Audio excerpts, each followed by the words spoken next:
Good morning students, Ramraj integral to prism rule के online virtual class में आप सभी इंटरमीडिएट के स्टूडेंट का स्वागत है। देखिए स्टूडेंट्स, से पहले हमने बात किया था इकोलॉजी के बारे में।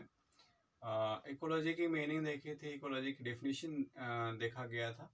और आज हम इकोलॉजी से इकोसिस्टम का निर्माण किस तरह से होता है उसको हम समझने की कोशिश करेंगे। तो चलिए देखते हैं किस तरह से इकोलॉजी से इकोसिस्टम का फॉर्मेशन होता है। देखिए, कोई भी जीव हो वो या तो जलमंडल में होगा या स्थल मंडल में या वायुमंडल में। और इन तीनों क्षेत्रों में, मतलब कि तीनों मंडलों में जीवों के पाए जाने की जो प्रोबेबिलिटी होती है बहुत ज़्यादा होती है। मतलब कि इन तीनों में ही जीव पाए जाते हैं।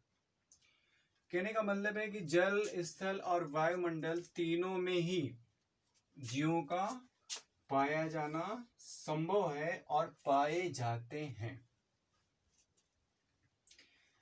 अब ऐसी कंडीशन में अगर देखा जाए तो जलमंडल का एक अपना अलग इकोलॉजी होगा, एक सेपरेट इकोलॉजी कहलाएगा ये। क्योंकि अब जैसे जलमंडल है तो इसमें क्या होगा कि ऐसे जीव होंगे जो जलीय वातावरण में रहते होंगे, तो उस जीव का जलीय वातावरण के प्रति जो संबंध होगा, जलीय वातावरण से जो संबंध होगा, ये संबंध इकोलॉजी कहलाएगा। और अगर हम स्थल मंडल की बात करें तो स्थल पे रहने वाले जो जीव हैं उनका अपने स्थलीय वातावरण के साथ जो कॉम्बिनेशन है, जो रिलेशन है, वो इकोलॉजी कहलाएगा। फिर अगर हम वायुमंडल की बात करें तो एरियल ऑर्गेनिज्म, मतलब कि एयर में रहने वाले उन जीवों का अपने वातावरण से जो संबंध होगा वो कहलाएगा इनका इकोलॉजी। ठीक, तो इस तरह से डिफरेंट टाइप के इन्वायरमेंट में डिफरेंट टाइप का रिलेशन हमें जीव और उसके वातावरण में देखने को मिलेगा। और वहाँ का जो इकोलॉजिकल स्टडी होगा सबका अलग अलग होगा। इसलिए ये इकोलॉजी भी हम डिफरेंट टाइप की कह सकते हैं। मतलब कि जितने भी मंडल होंगे सब में अलग अलग टाइप का इकोलॉजी देखने को मिलेगा। चलिए देखते हैं। अब जैसे इकोलॉजी में क्या होगा कि आपको बताया गया ना कि कोई भी वातावरण होगा, कोई भी इन्वायरमेंट होगा, तो उसके जो कंपोनेंट होते हैं, कंपोनेंट ऑफ एनवायरमेंट, तो एनवायरमेंट के कंपोनेंट जो होते हैं वो एबायोटिक एंड बायोटिक होते हैं। Biotic and abiotic component.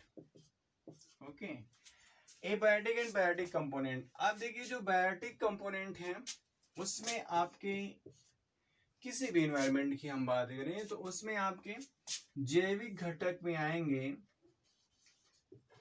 या बायोटिक कंपोनेंट में क्या आएगा, किसी भी जीव का जीन यहीं से स्टार्ट होगा।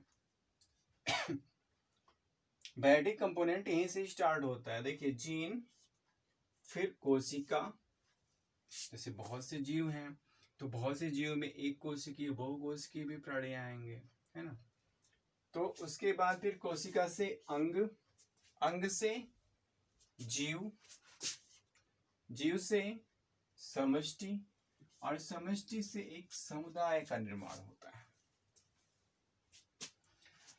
और इसमें जितने भी ये आपको जितने भी दिख रहे हैं सब के सब आपके बायोटिक कंपोनेंट हैं, सब के सब जैविक घटक हैं। मतलब कि इन सभी में जीवन है, लिविंग है, सजीव हैं।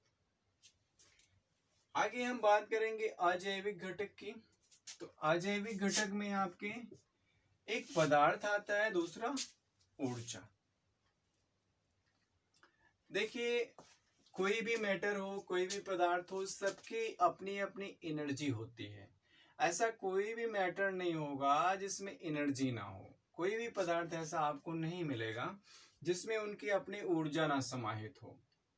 तो ये पदार्थ और ऊर्जा एक दूसरे के पूरक हैं और ये अजैविक घटक के अंतर्गत आते हैं। किसी भी एनवायरनमेंट के एबायोटिक कंपोनेंट के रूप में देखे जाते हैं ये पदार्थ और ऊर्जा, मीन्स मैटर एंड एनर्जी। इसी बाद जैव तंत्र की बात करेंगे तो जैव तंत्र में आपका आनुवांशिक तंत्र,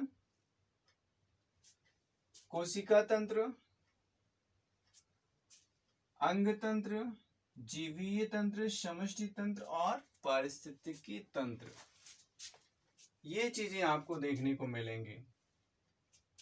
जैसे अब जो जैव घटक से उन्हीं से जैव तंत्र का निर्माण हुआ। जैसे जीव से निर्माण हुआ आनुवांशिक तंत्र का, कोशिका से निर्माण हुआ कोशिका तंत्र का, फिर अंग से निर्माण हुआ अंग तंत्र का, जीव से निर्माण हो रहा है जीवीय तंत्र का, समष्टि से निर्माण हो रहा है समष्टि तंत्र का, और फिर समुदाय से निर्माण हो जाएगा आपके पारिस्थितिक तंत्र का।